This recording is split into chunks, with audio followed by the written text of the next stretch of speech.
Well, it's been a while. Well, I've been busy. Also, last weekend I was busy fixing my subwoofer to my truck.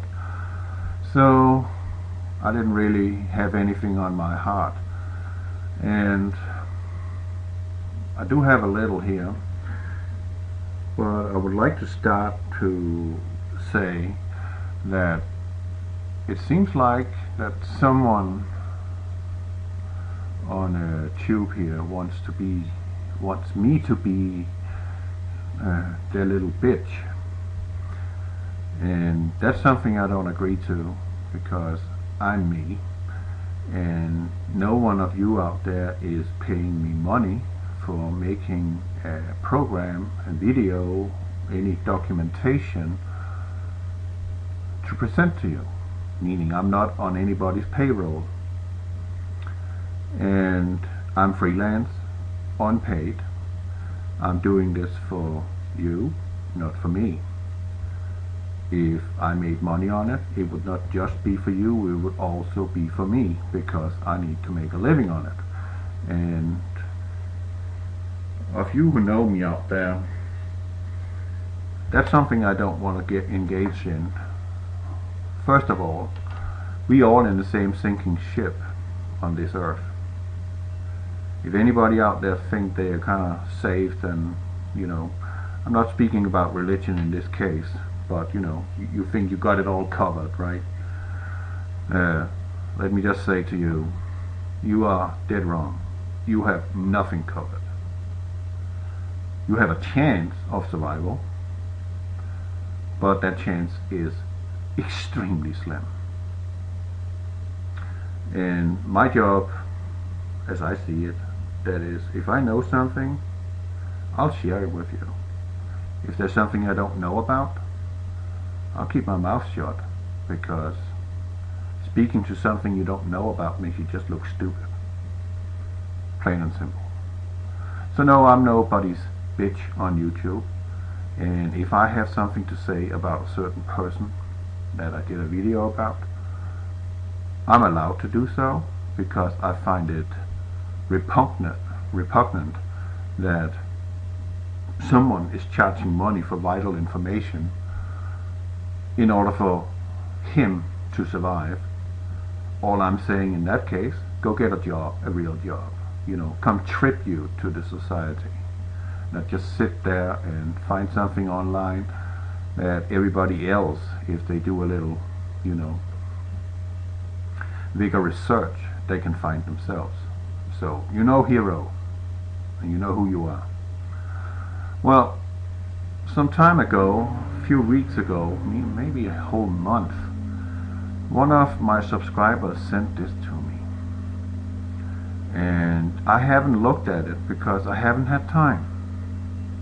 I mean, there's other things in life than YouTube, right? And I think that I'm allowed to, so I don't have to sit and do productions all the time like somebody is doing. I don't have to do that.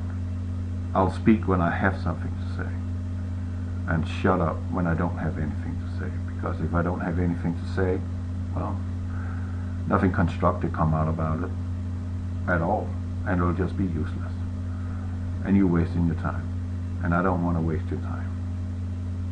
That's not what I'm here for. But I can't remember who sent this to me. But whoever sent this to me, I'm very grateful. And this is coming from Central Intelligence Agency. This is a declassified, some sanitized information from 2013 June. And you've been looking long enough on this, but what I'm gonna read up for you right now is kind of like making the movie 2012, the disaster movie 2012, look like a walk in the park. If what I'm reading here for you here in a moment is going to be the case, well, it don't matter how much money you sit and make on YouTube stating that you have information that can save your life. We all in the same sinking ship, and I can assure you this is going to be a sinking ship. This is going to be something incomprehensible. Completely incomprehensible. So on page 7, the headline is this: like Noah 6,500 years ago, like Adam and Eve 11,500 years ago, this too will come to pass, it says. Oh, that sounds interesting. So I started reading, and I only read the first article, meaning page 1 of it, and I was already, oh man, if this is the truth, is this how it's gonna be? Well, I'm gonna die soon, very soon, because this world is coming down like a cart house. Things are ramping up very fast, and we see it. Solar radiation is all-time high. UVC rays are hitting the Earth's surface, causing blindness, cataract, skin cancer. Earthquakes are also, of course, on the uptick. Volcanism is on the uptick. The North Pole, magnetic North Pole, is wandering off, like is no longer just on a hike. Now it's taking a 100-yard dash towards Siberia from Canada. So things are going fast, and from geological excavations and findings about things that had happened in the past show that it starts out slowly and then it starts going a little faster. It's kind of like the snowball rolling down the hill. It's building up momentum. It's growing bigger and bigger, and at some point in time it's going to reach the foothills of that slope it came down. And woe to those who are in that snowball's wake, because you're not going to make it. You're going to get crushed. So let's just get on with it. So this is a declassified, in part sanitized copy approved for release 2013 June 24th, and this is the report number. So right now I have no idea who wrote this, but it is something that the military industrial complex, also called MIC, is very well aware of. We also know that the military industrial complex has moved their significant bases and stations inland, especially Colorado, and that cannot be for the fun of it. It cannot be for the fun of it that they are making. Now we have over 6,000 underground cities on this planet. Cities. I'm not just talking about a little tunnel array. We're talking cities where people can survive for a very long time and grow stuff with artificial grow light. Survival. And this is what they're preparing and been doing for a long time. And I can assure you something else which is very startling. That is, I think, well, it's back in 2009 that the military industrial complex, with a group of, high-powered people, let's call them Bilderbergers, decided to make a seed vault at Svalbard in Norway in the Arctic Sea in order to preserve all seeds from this planet in one location. Since then, we have now over 1,000 seed vaults appeared on the Earth's surface. Now that tells me that there's a desperate need for survival. Desperate. Why would you want to need 1,000 all of a sudden, that when one was just enough? We're talking 1,000% increase in seed vaults. We're not just talking 25%, we'll be talking 1,000%. That's a lot. That's something that is significant, and that's something we need to take notice of. That's not for the fun of it. Cannot be. Why would they do that? I mean, they don't waste money on something unless it serves a certain purpose. I mean, a good crisis should never go to waste, right? That's what they say.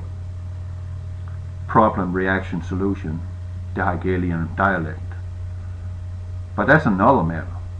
But now we're talking about that the Earth is on a big time change.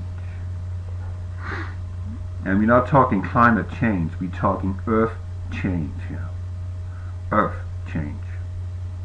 So, here it goes, with a rumble so low as to be inaudible, growing, throbbing, then fuming into a thundering roar. The earthquake starts. It's not like any earthquake in recorded history. In California, the mountains shake like ferns in a breeze. The mighty Pacific rears back and piles up into a mountain of water, more than 2 miles high, then starts its race eastward. We're talking a tsunami here. With the force of 1,000 armies, the wind attacks, ripping, shredding everything in its supersonic bombardment. The unbelievable mountain of Pacific water follows the wind eastward, burying Los Angeles, San Francisco, as if they were but grains of sand. Well, we're already beyond the movie 2012. Grains of sand, now it's just gone, you know. Nothing but nothing stops the relentless, overwhelming onslaught of wind and ocean. Across the continent, the 1,000-mile-per-hour wind wreaks its unholy vengeance everywhere, mercilessly, unceasingly. Every living thing is ripped into shreds while being blown across the countryside, and the earthquake leaves no place untouched. In many places, the Earth's molten sublayer breaks through and spreads a sea of white-hot liquid fire to add to the Holocaust. And maybe, I don't know, maybe this has something to do, and there was a great earthquake, as we are speaking about in the scriptures. And it could also be that the seas will roar, which we already, in the first section, were made acquaintance with. So, in many ways, okay, within the 3 hours, the fantastic wall of water moves across the continent, burying the wind-ravaged land under 2 miles of seething water, coast to coast, in a fraction of a day. All vestiges of civilization are gone, and the great cities Los Angeles, San Francisco, Chicago, Dallas, New York are nothing but legends. I live close to Dallas, so if this is what's going to happen, I'm toast, and so be it. There's not enough room for the entire populace of America to position themselves in Colorado and hope that the Colorado mountains are going to shelter them. It's not going to happen. Let's just say that. But it might just be a good place to be anyway. But even the scriptures talk about that the mountains will melt. Right? They will be moved out of their place. But that's pertaining to something else, I believe, which this also indicates. Barely a stone is left where millions walked just a few hours before. Jesus said no stone was left upon each other. Remember that? Was he alluding to something totally cataclysmic? I think so. A few lucky ones who managed to find shelter from the screaming winds on the lee side of the Pike's Peak watched the sea of molten fire breaks through. That's in Colorado, Pike's Peak. 14,200 feet tall mountain ridge sitting down in Colorado Springs. I didn't think it was that tall, but it is. I've been driving past that many times, and I thought, well, it might be somewhere around 6,000 feet, but nope. Some guy I was out there and delivering a load to told me it's 14,200 feet tall. Wow. Man, that's a mountain peak. But it's not the tallest one. Mount Elbert is the tallest one. I think it's 14,343 feet tall. That's the highest mountain in Colorado. And it's close to I-70. Wow, 50 miles south of it, but that's close enough. Well, the raging waters follow, piling higher and higher, steaming over the molten earth fire and rising almost to their feet. Only great mountains such as one that can withstand this cataclysmic onslaught. North America is not alone in her death throes. Central America suffers the same cannonade, wind, earth, fire, and inundation. South America finds the Andes not high enough to stop the cataclysmic violence pounded out by nature in her berserk rage. In less than a day, Ecuador, Peru, Western Brazil are shaken madly by the devastating earthquake, burned by molten earth fire, buried under cubic miles of torrential Pacific seas, and then turned into a frozen hell. Everything freezes, man, beast, plant, mud are all rock hard in less than 4 hours. Now, if you remember something from the movie 2012, South America is the new North Pole. No, South Pole.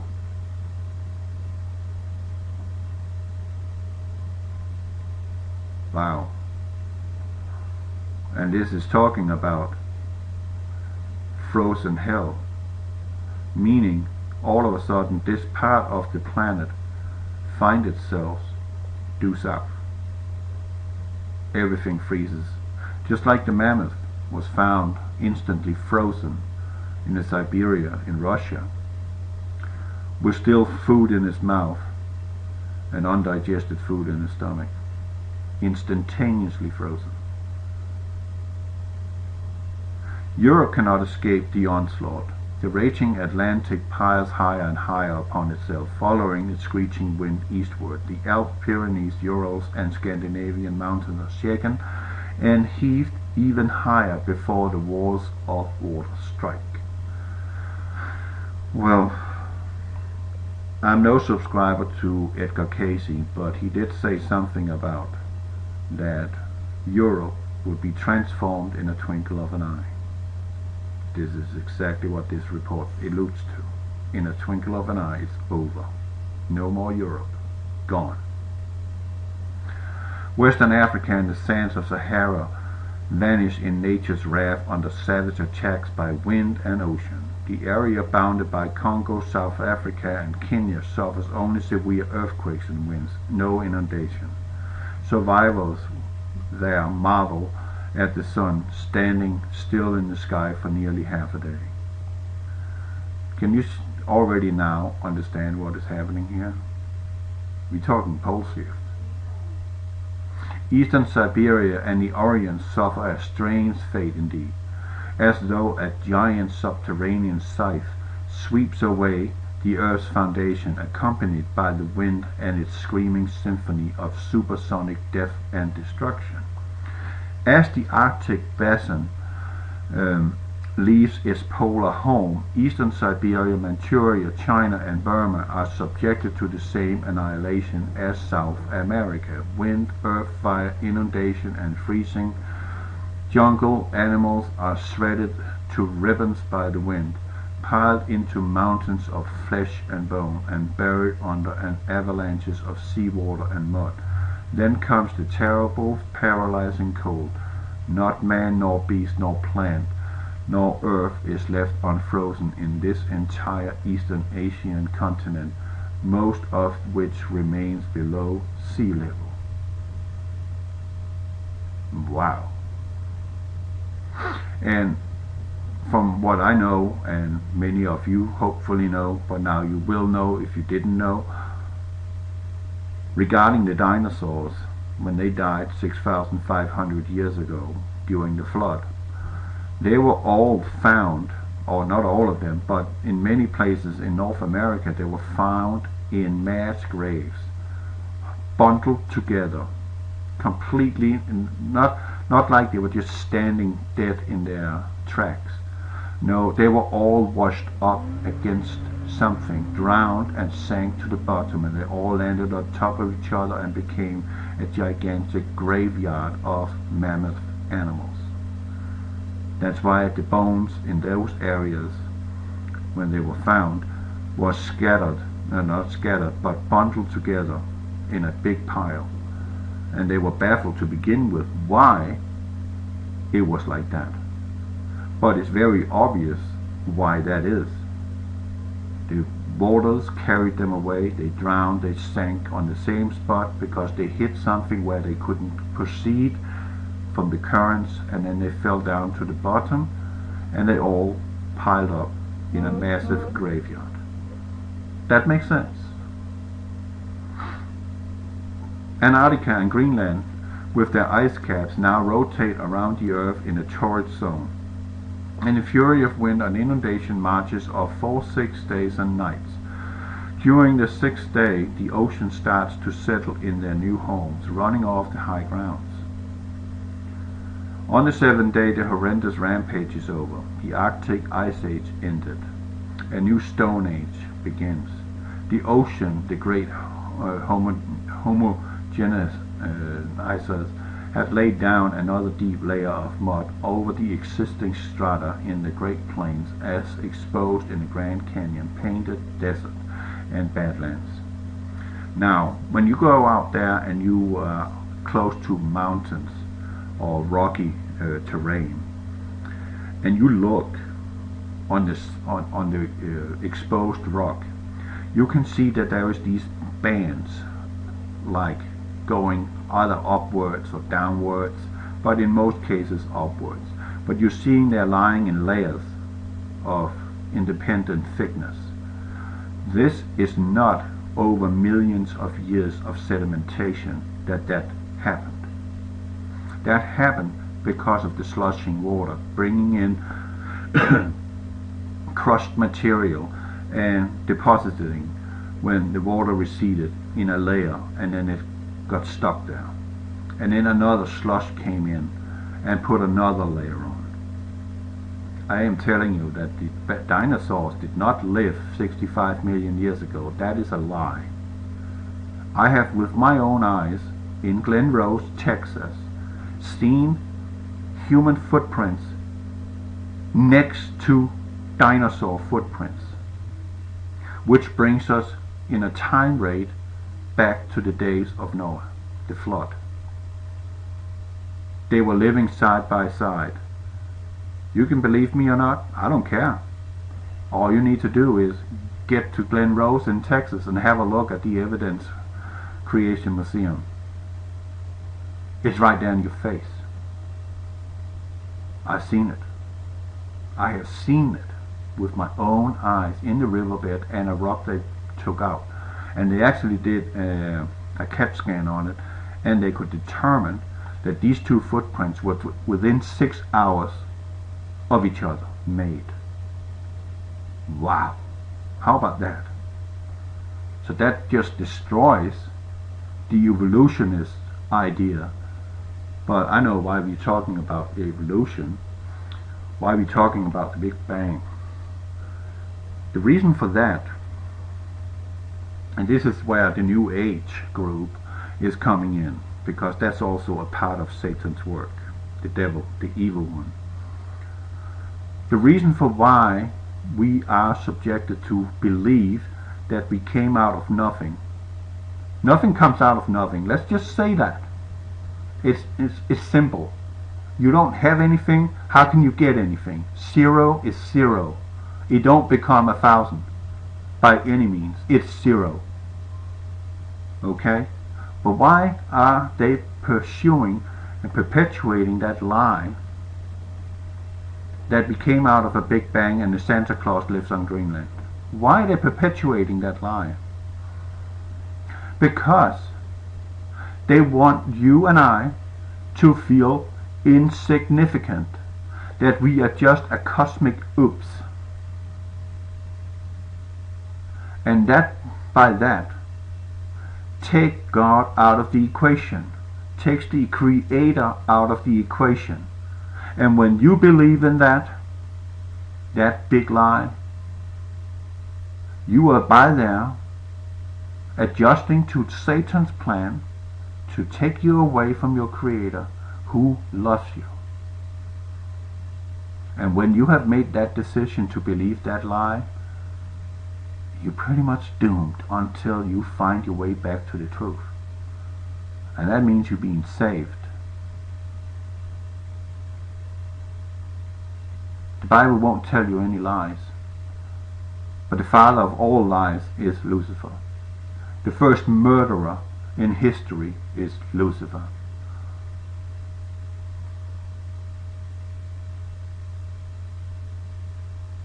Just how it is. That's why they're perpetuating the Big Bang theory. It's a lie. You are created in the image of our Lord.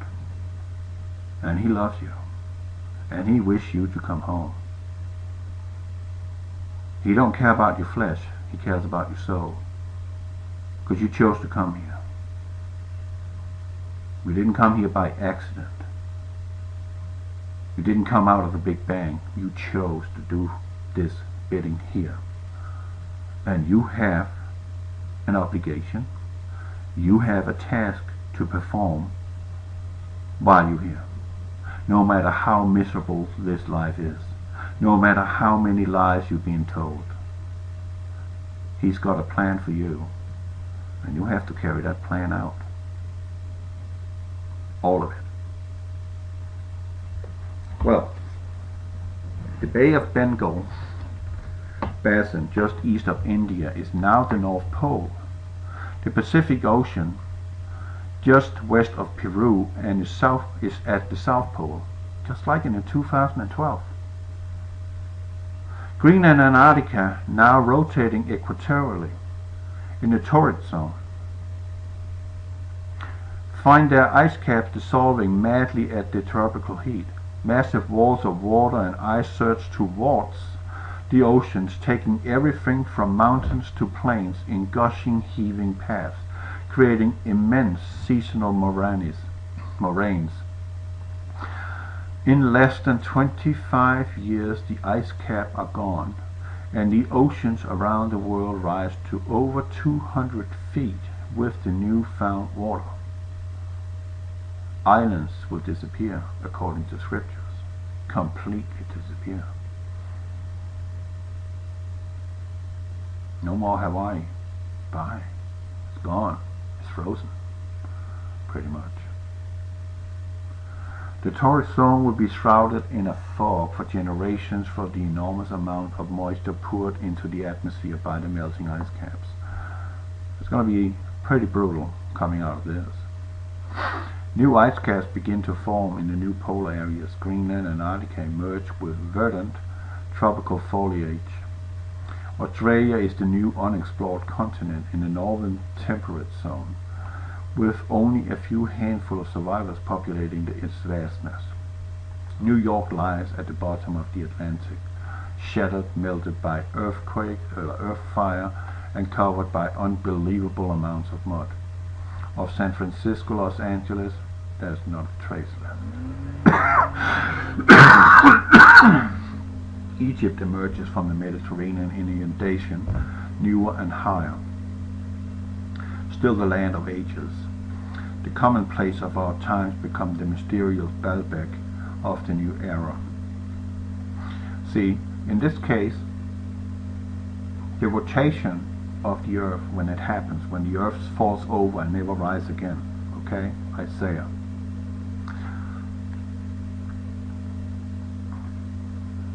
Israel is God's place, and He can make. I'm not telling you. He's going to make absolutely sure that that part of the world is going to be saved. But it don't mean it's not going to get harmed.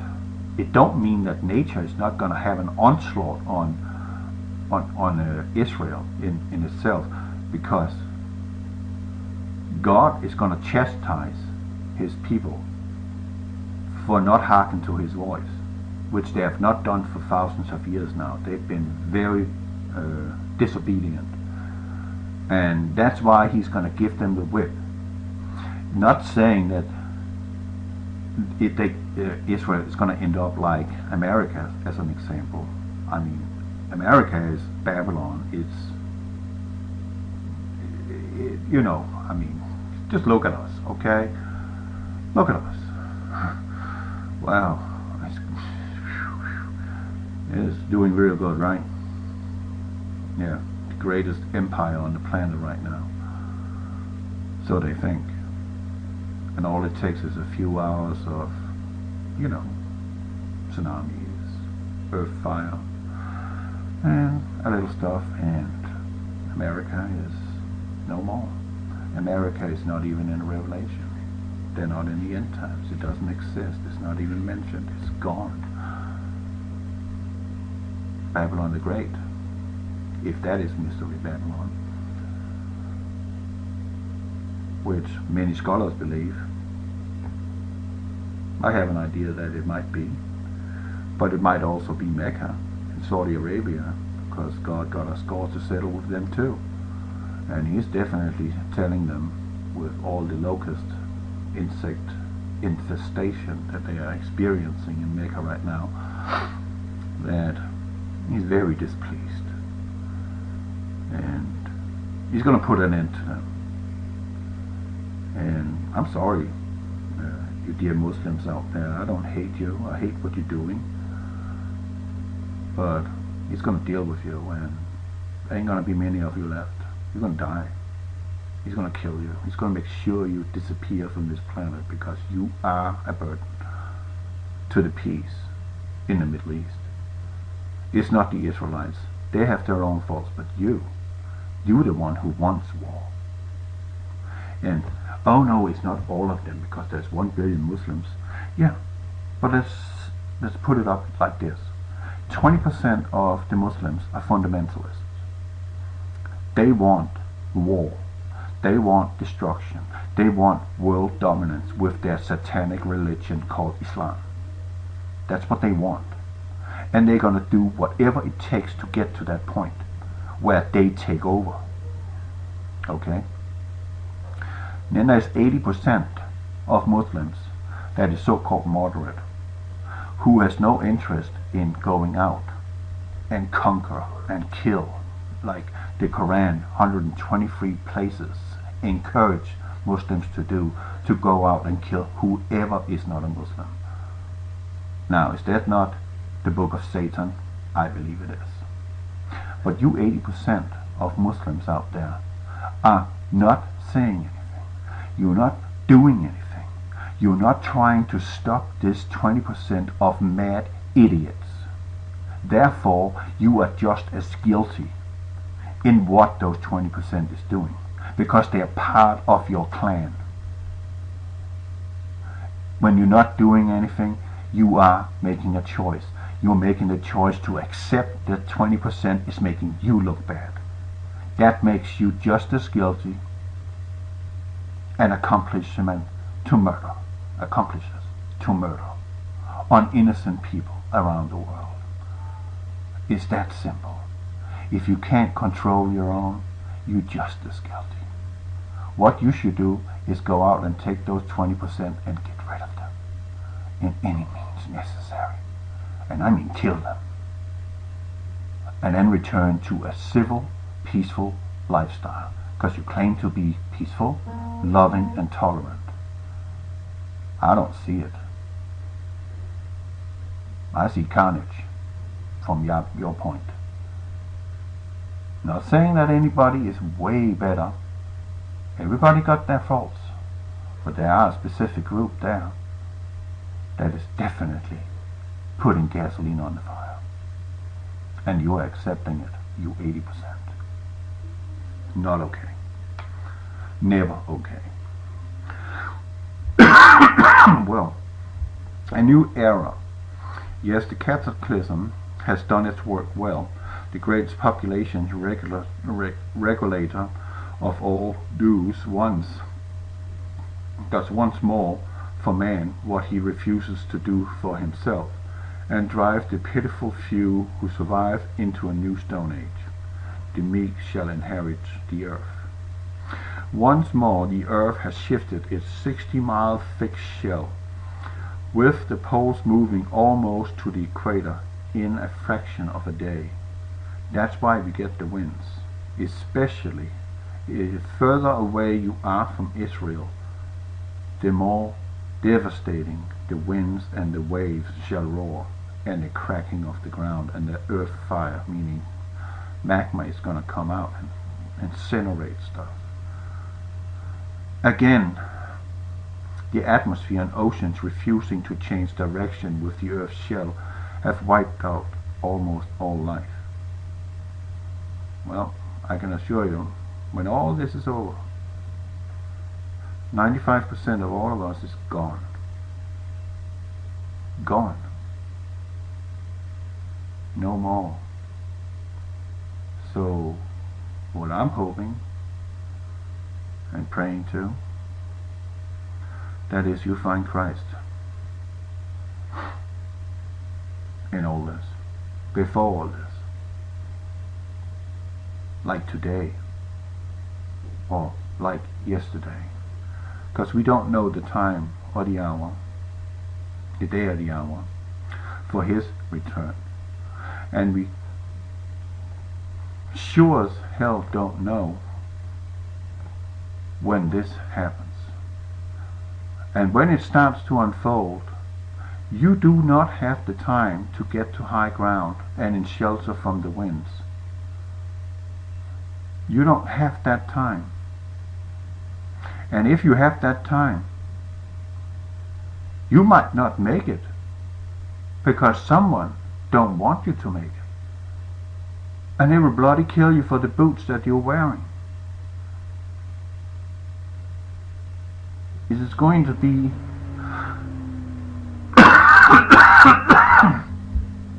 in those moments, it's going to be a Mad Max scenario. No one is going to give each other a hand. It is everybody for themselves. Even stout Christians will all of a sudden, in this carnage, turn selfish in order to save their own lives. And Jesus said, whoever seeks to save his own life shall lose it. Whoever loses his life shall gain it. It shouldn't be a problem. You know, I don't really, have the biggest wish of, dying. It shouldn't be a problem. Because if you are right with God, you're just going home. You're just going home. Right? And you're perfectly safe.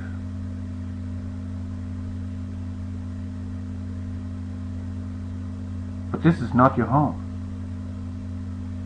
This is the testing grounds, the exam that your soul has to pass while you're here.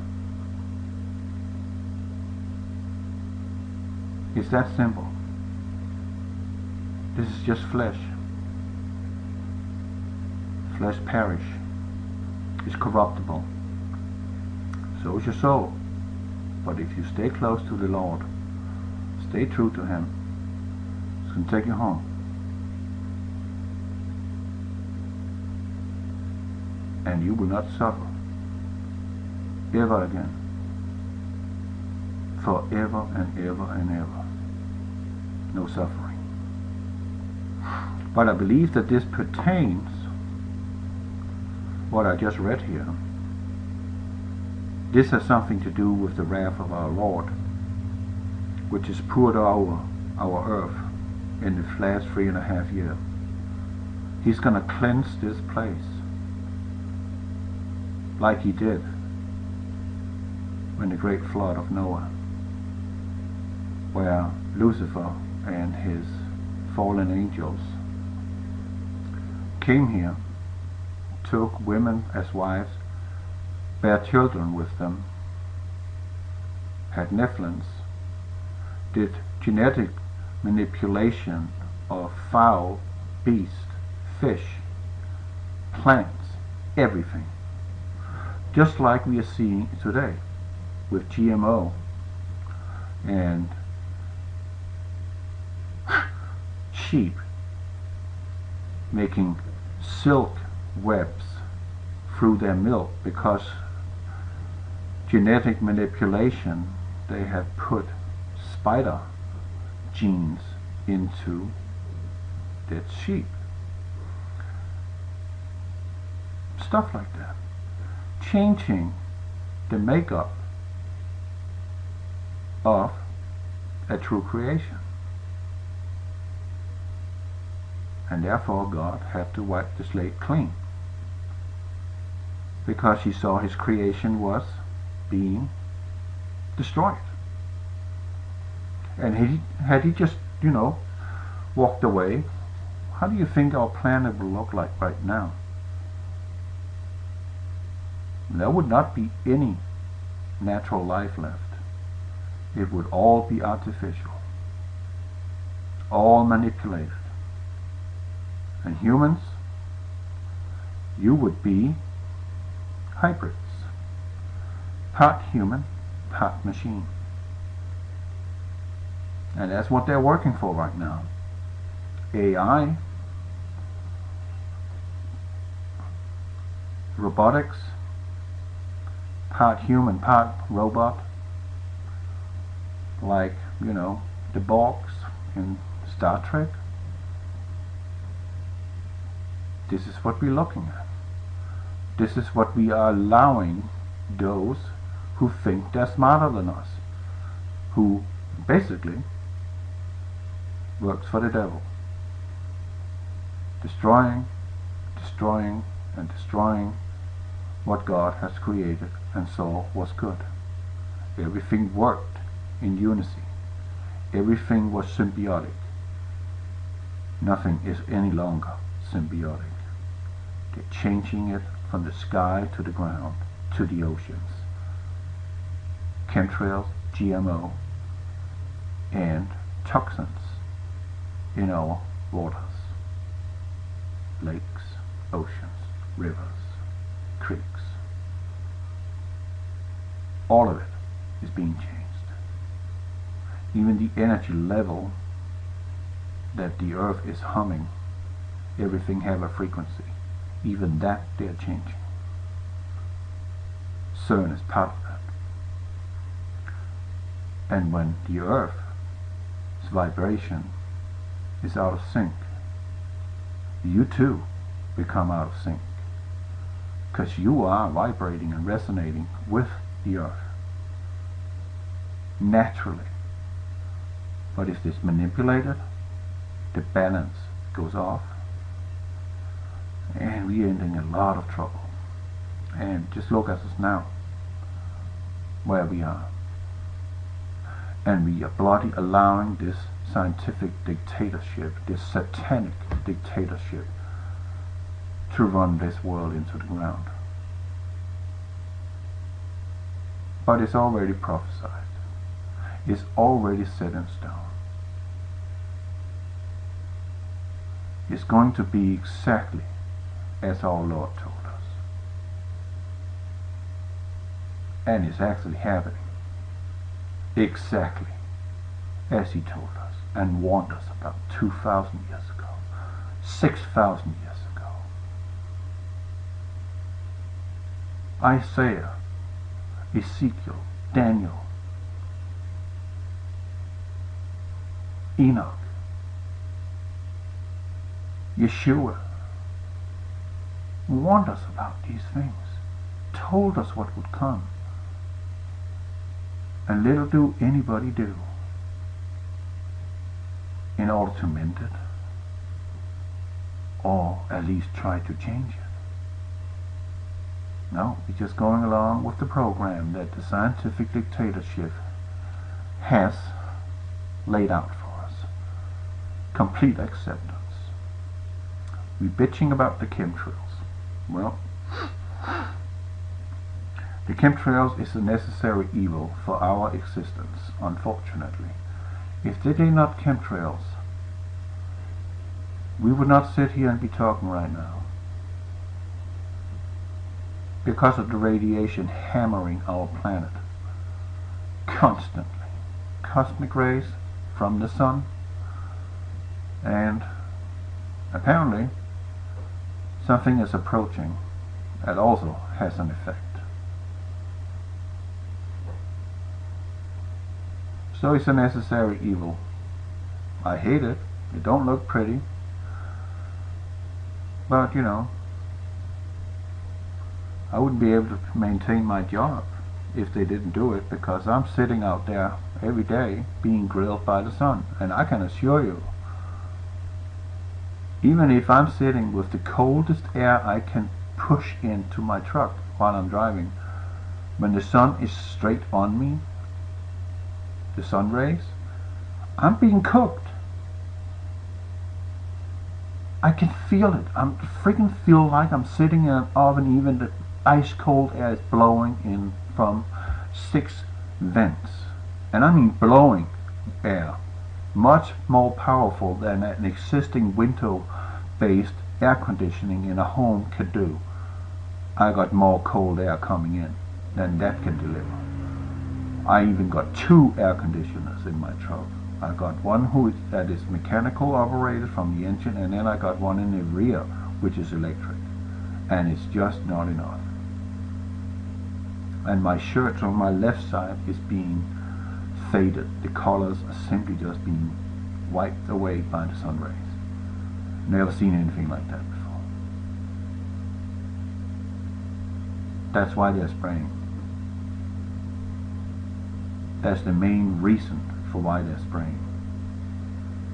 And also to somewhat control the weather, to somewhat keep status quo. And they come out with these fake reports about owing the weather 2025 and blah blah blah.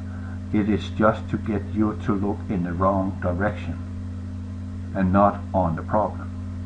Just like the government shutdown has nothing to do with the bloody wall of America between US and Mexico.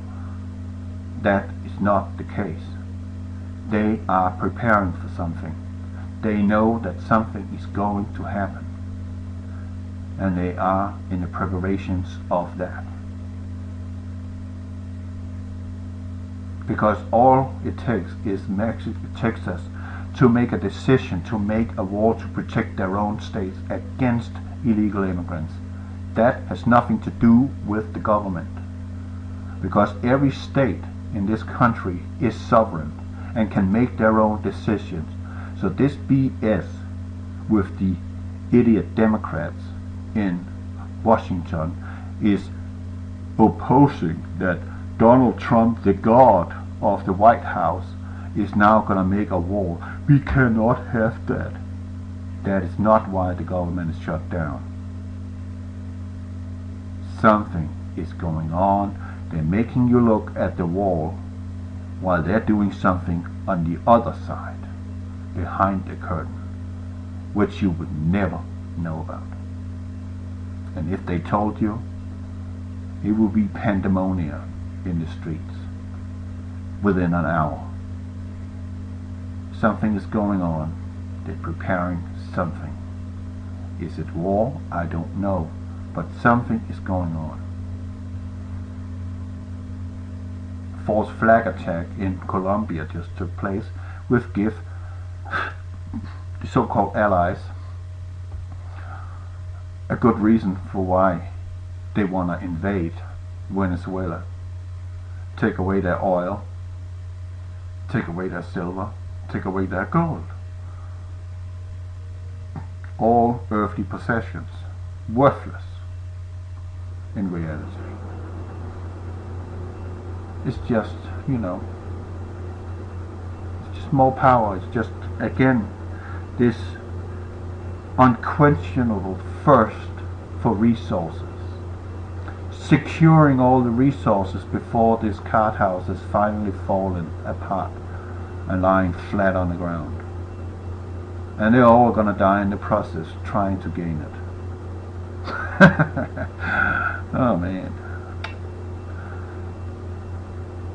And they will call upon the rocks to fall upon them to hide themselves from the face Plus the guy who sits on the throne, from his wrath,